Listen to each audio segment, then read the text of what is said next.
আমাদের গ্রামে বখাটে পোলাপাইনরা হুমকি দিছে তোমার এই গ্রামে আর ঢুকতে দিবে না। কইলে এলো চিনে আমার চিনে আমার বাপের যে কত ক্ষমতা ওরা জানে। এই সাবধানে যেও, রাস্তায় কিন্তু ওরা ঘোরাঘুরি করতেছে। রাখো ওরে ডরাই আমি ওর কি মনে করছে আমি যদি ইচ্ছা করে ওরে মানে তুলে করে মাইরা কোক সমস্যা পাঠা লেবো মনে করে ঠ্যাং টুমগুলা করে লেবো। আর আমি তো জানি তো আমি যদি একটা ফ্লাইং কিক দিই না কোক সারা আড্ডি এইটা গিয়ে এইটা বাড়ি যাবো। এই দাদা কি ব্যাপার ভাইজান? আসসালামু আলাইকুম ভাইজান, ভালো আছেন? এত বড় সাহস ভিন গ্রাম থেকে আইসা আমাদের গ্রামের মেয়ে আজকে আর তোর ছাড়তেছি না রে।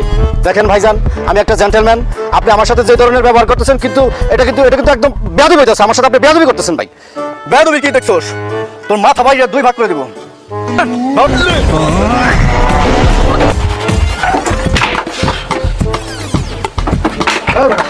ঠিক করতে পানি দে তো।